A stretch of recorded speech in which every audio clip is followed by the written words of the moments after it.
एक बार सब लोग दिल से भारत माता का जयकारा लगाएंगे।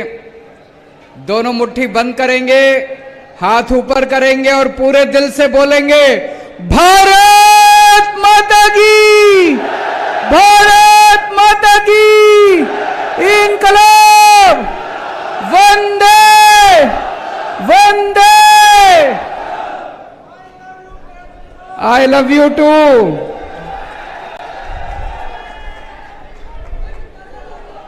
राजस्थान के कोने कोने से आए हुए सभी भाइयों बहनों, माताओं, बुजुर्गों, बच्चों, आप सब लोगों को मेरा नमस्कार, सबको मेरा प्रणाम।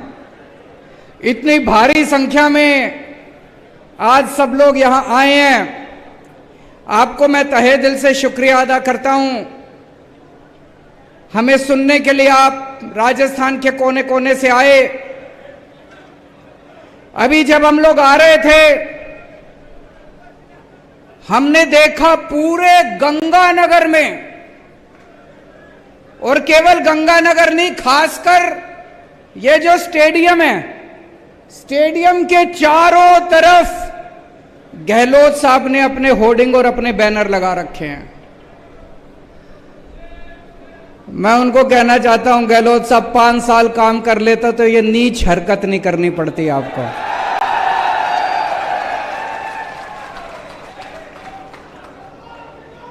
मैंने पूछा किसी से, मैंने कहा भाई यहां इतने होर्डिंग लगाने की क्या जरूरत थी?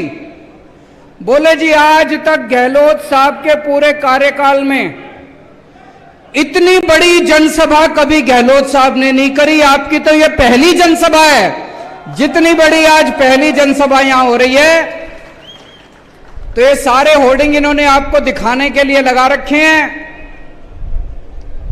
हमारे आने के पहले अभी पता चला यहां 15-20 लोग आ गए थे, उठा उठा के कुर्सियां फेंक रहे थे। ये तो डरपोक लोगों की हरकत है, ये तो कायर लोगों की हरकत है। अगर 5 साल काम कर लेते गहलोत साहब तो ये सब आपको करने की जरूरत नहीं पड़ती, आपका काम बोलता। आपने 5 साल काम नहीं करा, इसलिए आज आपको केजरीवाल की रैली खराब करने की जरूरत पड़ रही है। इसलिए आज आपको आम आदमी पार्टी की रैली खराब करने की जरूरत पड़ रही है। अगर आप देश राजस्थान के लोगों के दिलों में बसते तो आप आराम से चैन की नींद सो रहे होते। आज क्या कर रहे हैं गहलोत साहब? चारों तरफ रोज एक नया झुंझुना, रोज एक नया झुंझुना, रोज एक नया झुंझुना, उसकी बात करेंगे सारी। लेकिन सबसे पहले मैं आपको कहना चाहता हूं, मैं एक आम आदमी हूं, छोटा सा आदमी हूं। भगवंत मान एक मास्टर का बेटा है, किसान का बेटा है, पंजाब का।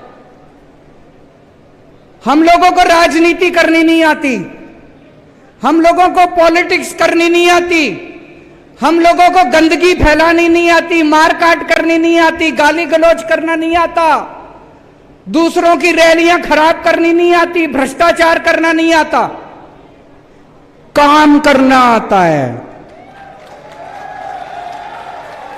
हमारा काम बोलता है। दिल्ली में 5 साल इतना काम करा, देश के कोने कोने में जहां जाते हैं लोग अपने आप ही चर्चा करते हैं, केजरीवाल जी आपने स्कूल बड़े अच्छे कर दिए। सुना आपने? केजरीवाल जी आपने अस्पताल बड़े अच्छे कर दिए। अभी पंजाब में 1 साल हुआ है हमारी सरकार बने, सवा साल हुआ है बस। अभी से पंजाब की चर्चा पूरे देश में होने लग गई।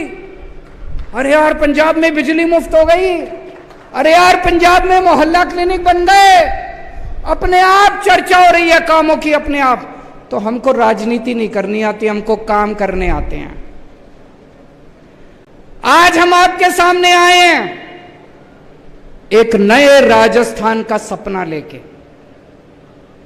आपने 50 साल कांग्रेस को दिए, 50 साल राजस्थान पे कांग्रेस ने राज करा, 18 साल बीजेपी ने राज करा।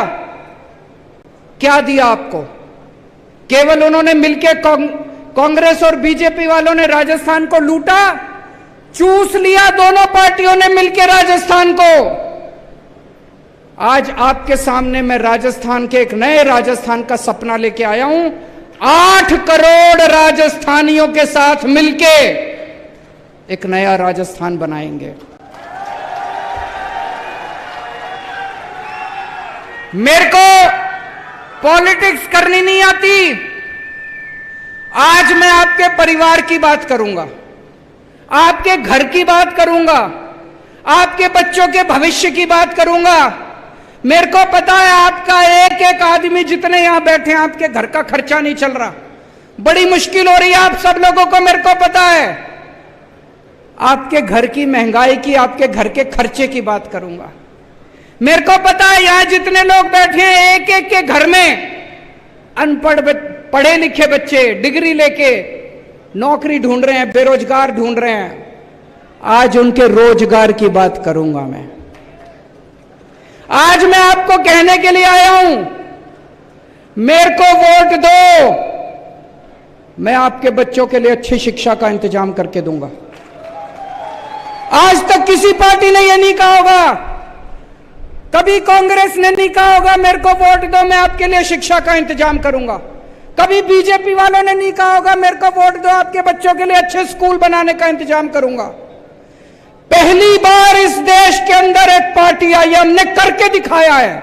दिल्ली के शानदार स्कूल बना दिए, अमीरों के लिए भी गरीबों के लिए भी। आज मैं आपको कहने के लिए आया हूं, दिल्ली से आया हूं, मेरे को वोट दो, आपके एक एक बच्चे के लिए अच्छी शिक्षा का इंतजाम करूंगा।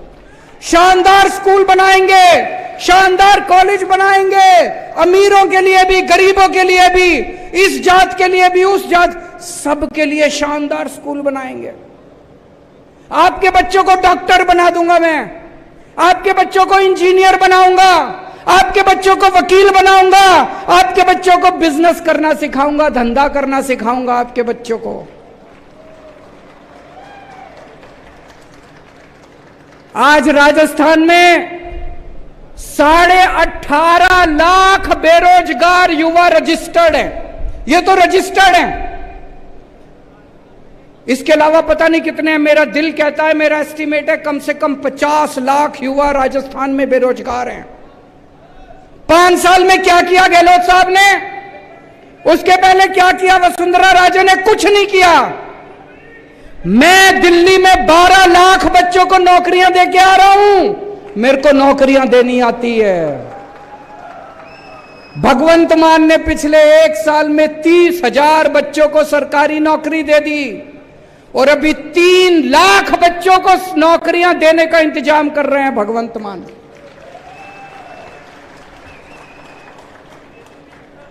तो आज मैं आपको कहने के लिए आया हूं, आम आदमी पार्टी को वोट दो, झाड़ू को वोट दो, आपके बच्चों को अच्छी शिक्षा देंगे, आपके बच्चों के लिए रोज। हाँ मैं आ रहा हूं, पेपर लीक उसकी भी चर्चा करूंगा, चिंता ना करो। दोनों पार्टियां मिलकर करती हैं, मेरे को पता है। आज मैं आपको कहने के लिए आया हूं, आपके घर में कोई बीमार हो जाए, सरकारी अस्पताल में राजस्थान में कोई इलाज नहीं होता, ना डॉक्टर, ना दवाई, ना मशीन, ना एक्सरे, कुछ नहीं है। और प्राइवेट में चले जाओ। कल मेरे एक रिश्तेदार का फोन आया, उसका बेटा गिर गया, यहां पे चोट लग गई माथे पे, किसी और राज्य में रहता है, दिल्ली में नहीं रहता, कहीं और रहता है। वो एक बड़े अस्पताल में गया टांके लगवाने, 4 टांके लगने थे। उस बड़े अस्पताल वालों ने 2.25 लाख रुपए का बिल बना दिया। 4 टांके लगाने हैं, 4 टांके। आज इतना महंगा हो गया इलाज कराना, इतना महंगा हो गया इलाज कराना। आम आदमी थोड़ी सी बीमारी हो जाए लुट जाता है, पूरा घर लुट जाता है उसका। दिल्ली में हमने सबका इलाज मुफ्त कर दिया। आपको खांसी है, बुखार है, क्रोसिन की टेबलेट लेनी है, दवाई मुफ्त मिलेगी, डॉक्टर मुफ्त, टेस्ट मुफ्त, सारा इलाज मुफ्त, सब कुछ मुफ्त कर दिया। पूरे दिल्ली में जगह जगह मोहल्ला क्लिनिक खोल दिए, सारे दिल्ली के सरकारी अस्पताल एयर कंडीशनड बना दिए, प्राइवेट अस्पतालों से भी ज्यादा अच्छे कर दिए दिल्ली के सरकारी अस्पताल। अब आपको चाहे 10 रुपए की टेबलेट लेनी है वो भी मुफ्त, और 10 लाख रुपए का इलाज कराना है वो भी मुफ्त, सब कुछ मुफ्त कर दिया।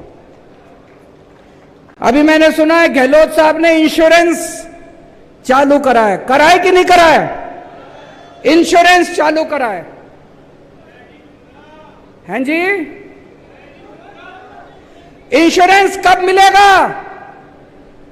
जब अस्पताल में एडमिट होगे तब मिलेगा।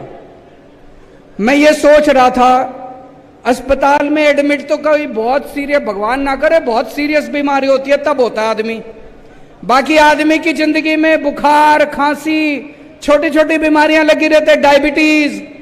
मैं ही पिछले 8 साल से अभी तक एक बार भी अस्पताल में एडमिट नहीं हुआ, लेकिन छोटी छोटी बीमारियों के लिए तो मैं कई बार गया। इतनी दवाइयां लेनी पड़ती है, तो इंश्योरेंस किस काम का आया जी? आपकी जिंदगी में रोज कभी बच्चे को कुछ हो गया, कभी बीवी को कुछ हो गया, कभी मां को कुछ हो गया, बुढ़ापे में कुछ हो गया, उसमें तो काम नहीं आया। दिल्ली में हमने ये इंश्योरेंस का झुंझुना नहीं दिया। दिल्ली में सब कुछ मुफ्त है, दवाई भी मुफ्त है, टेस्ट भी मुफ्त है, मोहल्ला क्लिनिक में जाओ, अस्पताल में जाओ, सब कुछ मुफ्त है। तो आज मैं आपको कहने के लिए आया हूं, मुझे वोट दो, राजस्थान के गांव गांव के अंदर मोहल्ला क्लिनिक खुलवा दूंगा, पूरे राजस्थान में शानदार अस्पताल बनवा दूंगा। और ये झूठा वादा नहीं कर रहा, दिल्ली में करके आया हूं, पंजाब में कर रहे हैं, अगला नंबर राजस्थान का है।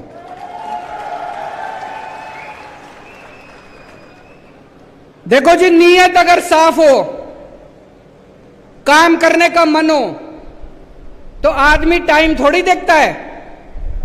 5 साल से गहलोत साहब ने कोई काम नहीं करा, अब अभी इन्होंने झुंझुने देने चालू करे हैं। हमारी तो अभी सरकार भी नहीं बनी राजस्थान में, हमने तो आपके लिए काम करना भी शुरू कर दिया। भगवंत मान साहब अभी अभी कह के गए हैं, यहां पे जो पानी आता है बुड्ढा नाला का, पानी गंदा आता है। उसके पहले पंजाब में कितनी सरकारें रही, कांग्रेस की भी सरकार रही, अकाली दल की भी, बीजेपी की भी सरकार रही, किसी ने आपकी नहीं सुनी। हमारी अभी सरकार भी नहीं बनी, हमने आपके लिए काम करना शुरू कर दिया। अभी अभी ऐलान करके गए हैं, बुड्ढा नाला पे काम शुरू हो गया, 600 करोड़ रुपए सैंक्शन कर दिए, अगले 6 महीने के अंदर आपको यहां पे साफ पानी आना शुरू हो जाएगा। इन्होंने दोनों पार्टियों ने मिलकर क्या दिया आपको? 50 साल कांग्रेस ने राज करा, 18 साल बीजेपी ने राज करा। कोई स्कूल बनवाए आपके लिए? कोई अस्पताल बनवाए आपके लिए? कोई सड़कें बनवाई आपके लिए? एक ही चीज दी इन्होंने, केवल भ्रष्टाचार, भ्रष्टाचार, भ्रष्टाचार। दोनों पार्टियों ने मिलकर भ्रष्टाचार दिया। मेरे को पता चला सरकारी नौकरी के लिए भी रिश्वत देनी पड़ती है, बिना रिश्वत दिए सरकारी नौकरी नहीं मिलती। गलत तो नहीं कह रहा भाई साहब? पैसे देते हैं तो सरकारी नौकरी मिलती है। अभी अभी पंजाब में 30,000 नौकरियां दी हैं, एक नया पैसा नहीं लिया किसी ने, मेरिट के आधार के ऊपर सारी नौकरियां दी हैं। क्यों? मुख्यमंत्री अगर ईमानदार होगा, पार्टी अगर ईमानदार होगी, मंत्री अगर ईमानदार होंगे, तो मजाल कोई अफसर पैसे ले ले। वही अफसर हैं, वही सारा तामझाम, वही सिस्टम है। अब ईमानदार सरकार आ गई, सारी नौकरियां ईमानदारी से दी जा रही हैं। यहां पे इतना भ्रष्टाचार, इतना भ्रष्टाचार, और दोनों मिलके करते हैं। जब वसुंधरा राजे की सरकार थी, यही अशोक गहलोत आरोप लगाते थे कि वसुंधरा राजे पैसे खा गई, वसुंधरा राजे ने भ्रष्टाचार कर दिया, कहते थे कि नहीं कहते थे? अब जब इनकी सरकार आई, वो बेचारा सचिन पायलट रो रो के मर गया, कहता है वसुंधरा राजे को गिरफ्तार करो। गहलोत कहता है मैं नहीं करता, मेरी बहन लगती है। अब तुम्हारी बहन हो गई। पहले तुम चिल्लाते थे कि वसुंधरा राजे पैसे खा गई, अब जब सरकार में आए तो तुम्हारी बहन हो गई, तो ये तो बहन भाई का रिश्ता हो गया जी दोनों का। आज मैं राजस्थान के लोगों से जानना चाहता हूं, आपको दोस्ती की राजनीति करनी है, अगर आपको इनको बहन भाई के रिश्ते की राजनीति करनी है, इनको वोट दे देना। अगर आपको देशभक्ति की राजनीति चाहिए तो आम आदमी पार्टी को वोट दे देना। इनसे एक पेपर नहीं होते, पेपर लीक कर दिए इन लोगों ने। बता रहे जब से गहलोत साहब बने हैं 14 पेपर लीक हो चुके, 14 पेपर, और पिछले 10 साल में 26 पेपर लीक हो चुके। और पेपर लीक नहीं होते, पेपर बेचे जाते हैं। 5 लाख रुपए, 10 लाख रुपए, 15 लाख रुपए में एक एक पेपर बिकता है। ये पेपर बिकता नहीं है, ये आपके बच्चों का भविष्य बिकता है। ऐसा क्यों है दिल्ली में? अभी तक दिल्ली में हमारी 8 साल हो गए सरकार चलाते चलाते, 8 साल में एक भी पेपर लीक नहीं हुआ। पंजाब में 1.5 साल हो गए, पहले पंजाब में पेपर लीक हुआ करते थे, 1.5 साल में एक भी पेपर लीक नहीं हुआ। राजस्थान में पेपर लीक क्यों होते हैं? पैसा ऊपर तक जाता है। पेपर लीक नहीं होते, पेपर बेचे जाते हैं दोस्तों। आज राजस्थान के ऊपर 5.5 लाख करोड़ रुपए का कर्जा चढ़ गया। कहां गया सारा पैसा? आपसे पूछना चाहता हूं, कोई काम करा इन्होंने? कोई काम नहीं करा, कोई स्कूल नहीं बनवाया, कोई सड़क नहीं, सारा पैसा खा गए। 5.5 लाख करोड़ रुपए का कर्जा चढ़ा दिया राजस्थान पे। अभी अभी इन्होंने 1 अप्रैल से बिजली फ्री करी है, 100 यूनिट बिजली फ्री करी है कि नहीं करी? 100 यूनिट बिजली फ्री करी है, दिल्ली की देखा देखी। लेकिन जब आप नकल करते हो तो आपकी नीयत खराब होती है। दिल्ली में 200 यूनिट बिजली मुफ्त है, पंजाब में 300 यूनिट बिजली मुफ्त है। लेकिन दिल्ली में बिजली आती भी है तब मुफ्त है, राजस्थान में बिजली नहीं आती, बस मुफ्त है बिजली। गलत तो नहीं कह रहा भाई साहब? मैंने सुना है 7-7, 8-8 घंटे का पावर कट लगता है, 7-7, 8-8, 10-10 घंटे बिजली नहीं आती। दिल्ली में 24 घंटे बिजली आती है, पंजाब में 24 घंटे बिजली आती है और मुफ्त बिजली आती है। और ये झुंझुना दिया है इन्होंने, गहलोत साहब ने। 4.5 साल क्यों नहीं करा इन्होंने? अभी क्यों करा इन्होंने? चुनाव आ रहे हैं, वोट चाहिए। जैसे चुनाव खत्म हो जाएंगे कह देंगे गहलोत साहब बजट घाटे में चल रहा है, पैसा नहीं है, और ये मुफ्त बिजली खत्म कर देंगे। दिल्ली में 8 साल से बिजली मुफ्त है, पंजाब में 1.5 साल से बिजली मुफ्त है। आम आदमी पार्टी की वोट दो, आपकी बिजली मुफ्त भी रहेगी और 100 यूनिट नहीं 300 यूनिट बिजली हर महीने मुफ्त आया करेगी।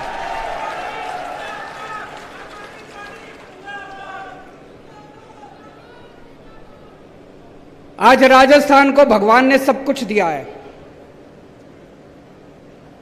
इतने मिनरल्स दिए हैं, तांबा दिया है, जिंक दिया है, लिग्नाइट दिया है, पत्थर दिया, चूना दिया, इतने मिनरल्स दिए, इतने सारा सब कुछ दिया, लेकिन इन पार्टियों ने लूट के राजस्थान को खोखला कर दिया। दोस्तों, अगर हम सारे जने मिल जाएं तो राजस्थान को एक बहुत ही संपन्न राज्य बना सकते हैं। पिछले 5 साल के अंदर दिल्ली में हम लोगों ने इतने काम करे, शिक्षा ठीक कर दी, स्कूल ठीक कर दिए, अस्पताल ठीक कर दिए, बिजली ठीक कर दी, पानी ठीक कर दिया, इतने काम करे। मैं कई बार सोचता हूं 75 साल में इन सारी पार्टियों ने मिलकर क्या करा? देश का बेड़ा गर्क कर दिया। इन 75 साल में 2 ही पार्टियों ने राज करा देश के ऊपर, बीजेपी ने और कांग्रेस ने। इन दोनों पार्टियों ने मिलके आज हमारे देश की जो हालत है, इन दोनों पार्टियों की वजह से है। आज हमारा देश गरीब है, क्यों? इन दोनों पार्टियों की वजह से। आज हमारा देश पिछड़ा है, क्यों? इन दोनों पार्टियों की वजह से। आज हमारे देश में लोग अनपढ़ हैं, क्यों? सड़कें खराब है, क्यों? स्कूल खराब है, शिक्षा खराब है, अस्पताल खराब है। क्यों? इन दोनों पार्टियों की वजह से। अब टाइम आ गया पूछने का इन दोनों पार्टियों से। आपके घर वोट मांगने आए तो पूछना इन पार्टियों से कि 75 साल में तुम लोगों ने इस देश में क्या करा? कुछ नहीं करा। आज उम्मीद खत्म हो गई है लोगों को कि कुछ हो सकता है। किसी से भी पूछ लो, लोग कहते हैं अरे राजनीति में कुछ नहीं रखा, सारे चोर हैं, सारी पार्टियां चोर हैं, सारे नेता चोर हैं। जनता को सरकारों से उम्मीद खत्म हो गई है, जनता को पार्टियों से उम्मीद खत्म हो गई है। आज 75 साल के बाद एक ऐसी पार्टी आई है, आम आदमी पार्टी, जिसने लोगों के अंदर दोबारा एक उम्मीद जगाई है। आज 75 साल के बाद इस देश के अंदर एक ऐसा शख्स आया जिसने गरीबों के बच्चों को अच्छी शिक्षा देनी चालू की। गरीबों ने तो उम्मीद ही छोड़ दी थी। गरीब कहते थे गरीबों के बच्चों का कोई भविष्य नहीं होता। एक ऐसा शख्स आया, मनीष सिसोदिया, जिसने गरीबों के बच्चों को अच्छी से अच्छी शिक्षा देनी चालू की। दिल्ली के अंदर गरीबों के बच्चे वकील बनने लगे, डॉक्टर बनने लगे, इंजीनियर बनने लगे। इन लोगों ने मनीष सिसोदिया को भी नहीं छोड़ा। इन लोगों ने मनीष सिसोदिया को भी जेल भेज दिया। क्यों भेज दिया? कहते हैं मनीष सिसोदिया ने भ्रष्टाचार करा। मनीष सिसोदिया सवेरे 6 बजे उठ के स्कूलों का दौरा करने निकलता है। मैं आपसे पूछना चाहता हूं, कौन भ्रष्टाचारी आदमी सवेरे 6 बजे उठ के स्कूलों का दौरा करता है? ये नहीं चाहते, दोनों पार्टियां नहीं चाहती कि इस देश के अंदर गरीबों के बच्चों को अच्छी शिक्षा मिले। ये दोनों पार्टियां नहीं चाहती कि गरीबों के बच्चों को अच्छा भविष्य मिले। ऊपर वाले ने एक आदमी भेजा था, मनीष सिसोदिया, इन्होंने उसको भी जेल में भेज दिया दोस्तों। लेकिन हम रुकने वाले नहीं हैं। हम भगत सिंह के चेले हैं, हम बाबा साहब अम्बेडकर के चेले हैं। ये चाहे तो सबको जेल में भेज दे, मेरे को भी जेल में भेज दे, भगवंत को भी जेल में भेज दे। ये क्रांति रुकने वाले नहीं है दोस्तों। मेरी जिंदगी का एक ही सपना है, मैं भारत मां को दुनिया का नंबर 1 देश देखना चाहता हूं। मैं भारत को दुनिया का नंबर 1 देश देखना चाहता हूं। मुझे आप लोगों का साथ चाहिए, मुझे युवाओं का साथ चाहिए। युवाओं के साथ मिलके, देश के 140 करोड़ लोगों के साथ मिलके इन पार्टियों ने लूट लिया। भूल जाओ इन सारी पार्टियों को, भूल जाओ इन नेताओं को। देश के 140 करोड़ लोग मिलके हम भारत को नंबर 1 देश बनाएंगे। बनाएंगे कि नहीं बनाएंगे? और मेरे पास प्लान है। पढ़ा लिखा आदमी हूं, इंजीनियर हूं, IRS हूं।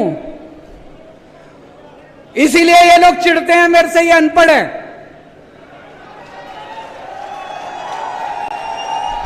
इनकी डिग्री फर्जी है, इनकी डिग्री फर्जी है। मैं पढ़ा लिखा हूं, मेरे पास पूरा प्लान है।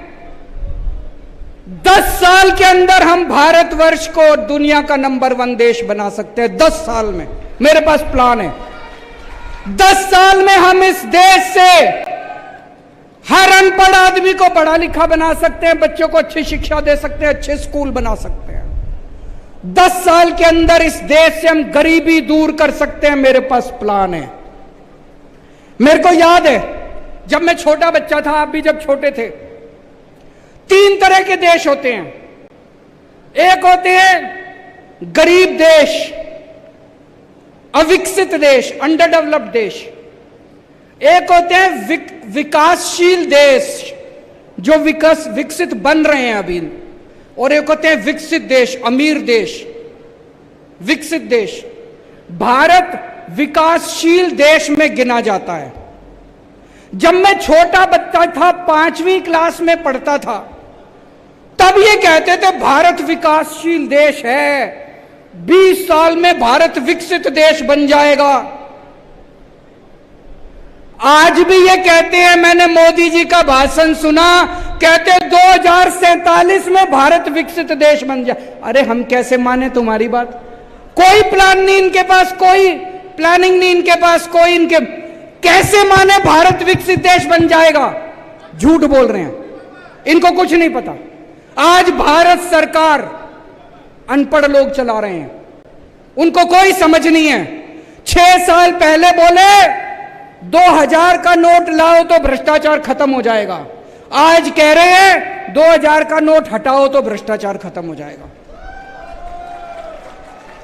एक दिन बोले नोटबंदी कर देते हैं। भाई साहब, जब नोटबंदी करी थी पूरा देश बर्बाद कर दिया इन्होंने, कोई उसका फायदा नहीं हुआ। 20 साल पीछे चला गया देश, 20 साल पीछे चला गया देश। आज अगर पढ़े लिखे होते केंद्र सरकार के अंदर, कभी नोटबंदी नहीं करते, कभी किसानों के कानून नहीं लेके आते। ये अगली बार वोट डालने जाओ, भाई साहब एक काम तो करना, पढ़े लिखों को वोट देना, अनपढ़ लोगों को, फर्जी डिग्री वालों को वोट मत देना। हमने काम करके दिखाया है। आज लोग हमारे पे क्यों भरोसा करते हैं? हमने काम करके दिखाया है। दिल्ली में काम करके दिखाया, पंजाब में काम करके दिखाया। आज दिल्ली में पहले 67 सीट मिली, फिर 62 सीट मिली, पंजाब में 117 में से 92 सीट मिली। भाई साहब, हमने दिल्ली के लोगों का दिल जीता है, पंजाब के लोगों का दिल जीता है। 50 साल कम से कम आम आदमी पार्टी को कोई नहीं ला सकता दिल्ली और पंजाब से। और राजस्थान वालों, एक बार मौका देके देखो, आपका भी ऐसा दिल जीतेंगे 50 साल, उसके बाद आप गहलोत को भी भूल जाओगे, वसुंधरा राजे को भी भूल जाओगे। आज मैं हर मां से, हर बेटी से, हर बहन से, हर महिला से अपील करना चाहता हूं, अगर आपको अपने बच्चों को अच्छी शिक्षा देनी है, अगर आपको अपने बच्चे प्यारे हैं, अगर आप अपने बच्चों को रोजगार देना चाहती हो, केवल केजरीवाल दे सकता है और कोई नहीं दे सकता। केजरीवाल को वोट दे देना। आज मैं हर युवा से अपील करना चाहता हूं, अगर आप भारत को दुनिया का नंबर 1 देश बनाना चाहते हो, आम आदमी पार्टी को वोट दे देना। अगर आप भ्रष्टाचार चाहिए, गंदी राजनीति चाहिए, इनके पास चले जाना, वो नहीं आती मेरे को काम करना आता है और मेरा एक ही सपना है, भारत को नंबर 1 देश बनाना है। और दोस्तों, अंत में मैं आपको एक ऐसे राजा की कहानी सुनाना चाहता हूं।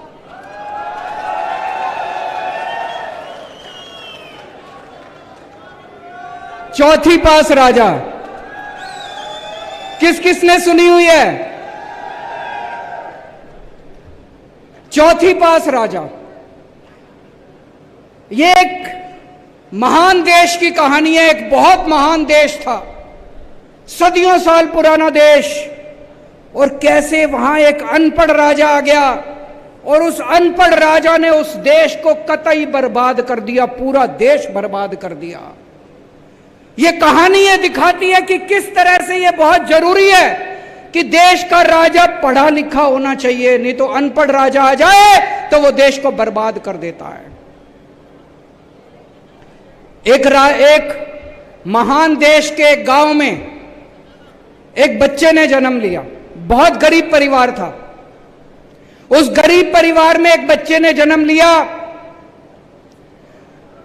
गांव में ज्योतिषी होते हैं, बच्चा जन्म लेता है तो ज्योतिषी आता है। ज्योतिषी आया, ज्योतिषी आके मां को बोला, माई तेरे बेटे की कुंडली दिखा रही है, तेरा बेटा बड़ा होके बहुत बड़ा सम्राट बनेगा। माई को यकीन नहीं हुआ। माई बोली, मैं तो बहुत गरीब हूं, मेरा बेटा कैसे सम्राट बनेगा? पर कुंडली में तो लिखा था।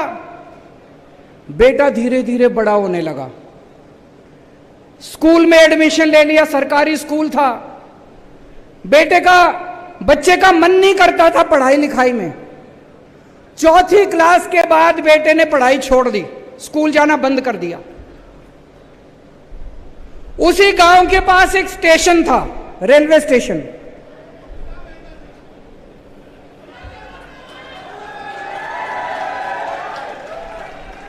तो घर में बहुत गरीबी थी।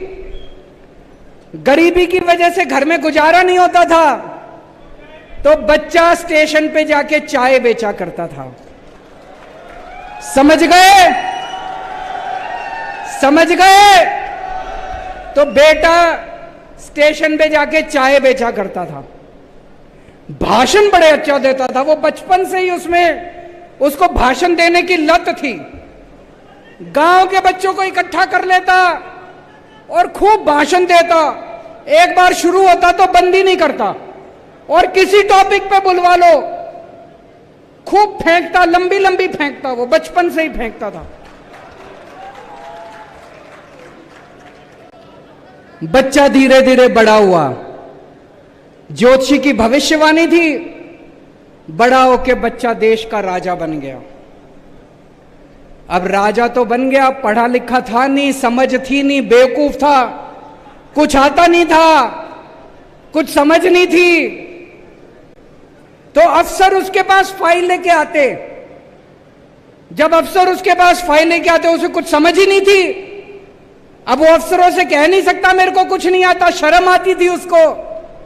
अफसर उससे जो मर्जी साइन करा के ले जाते, जो मर्जी साइन करा के, उल्टा सीधा सब कुछ साइन कर देता था वो बेवकूफ राजा, अनपढ़ राजा, चौथी पास राजा।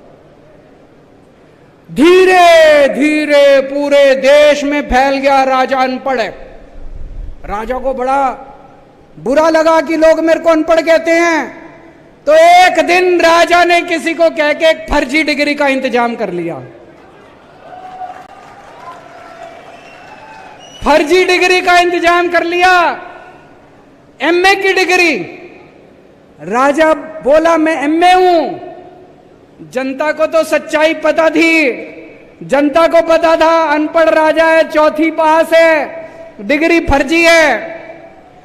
धीरे धीरे राजा अहंकारी होता गया, इतना अहंकार, लोग आते अनपढ़ था, कुछ भी कह देते, आप तो देवता हो, आप तो ऐसे हो, आप तो ऐसे हो। और राजा अहंकार में डूबने लग गया, अहंकार में डूबा। एक दिन किसी ने आके उसको कह दिया, राजा जी नोटबंदी कर दो, नोटबंदी करने से भ्रष्टाचार खत्म हो जाएगा, आतंकवाद खत्म हो जाएगा। राजा ने नोटबंदी कर दी।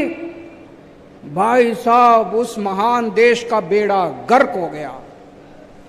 लंबी लंबी लाइनें लग गई, बैंकों के सामने लंबी लंबी लाइनें लग गई, कई लोग मारे गए, धंधे चौपट हो गए, दुकानें बंद हो गई, इंडस्ट्री बंद हो गई, लोग बेरोजगार हो गए। और वो महान देश 20 साल पीछे चला गया, 20 साल पीछे चला गया वो महान देश। एक दिन कुछ लोग आके बोले जी ये किसानों के 3 कानून बना दो, इससे किसानों का भला। वो राजा बेवकूफ था, उसे समझ तो थी नहीं, उसने किसानों के 3 कानून बना। पूरे देश में किसान खड़े हो गए, उसके आंदोलन हो गया, 750 किसान मारे गए। 1 साल के बाद उस राजा को 3 कानून वापस लेने पड़े। एक दिन उस देश के अंदर महामारी फैल गई, बड़ी कठोर महामारी, लोग मरने लगे। किसी ज्योतिषी ने आके उस राजा को बोल दिया, थाली और चम्मच बजवाओ।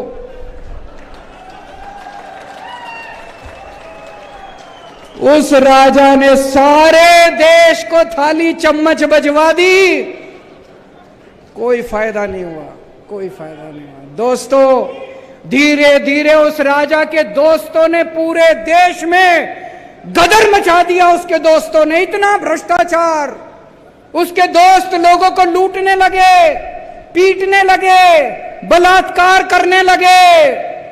उसके एक दोस्त ने तो इतना गंदा काम करा, उस महान देश की कुछ महिला अंतर्राष्ट्रीय खिलाड़ी थी, उसके दोस्त ने उन खिलाड़ियों के साथ गंदा काम कर दिया। लेकिन दोस्त, वो राजा तो अपने ऐशो आराम में मस्त था। पूरे देश में हाहाकार फैल गया, महंगाई फैल गई, चारों तरफ बलात्कार, चारों तरफ गुंडागर्दी, लूटमार। ऊपर आसमान से सारे देवता देख रहे थे कि ये पृथ्वी पे क्या चल रहा है, इतना खराब टाइम चल रहा है। सारे देवताओं ने मीटिंग करी और सारे देवता मिलकर शिवजी महाराज के पास गए।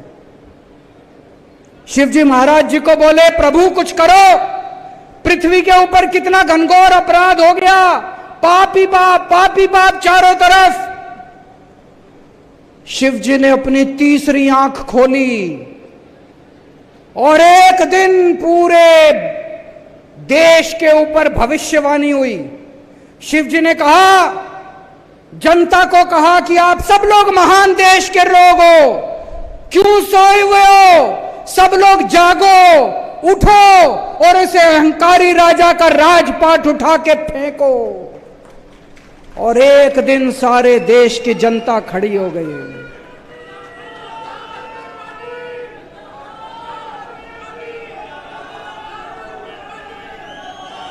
एक दिन उस महान देश की सारी जनता खड़ी हो गई। देश तो महान था, जनता भी महान थी, लेकिन जनता सोई हुई थी। जनता को भगवान शिव ने जागृत कर दिया, सारी जनता खड़ी हो गई और उस अहंकारी भ्रष्टाचारी चौथी पास राजा को जनता ने उखाड़ के फेंक दिया। दोस्तों, इस कहानी से एक ही सबक मिलता है, कभी भी अनपढ़ राजा को वोट मत देना, पढ़े लिखे आदमी को वोट देना, फर्जी डिग्री वाले को वोट मत देना। और राजस्थान में एक मौका दो आम आदमी पार्टी को, आपको यकीन दिलाता हूं अगले 50 साल आप सारी पार्टियों को भूल जाओगे। भारत माता की।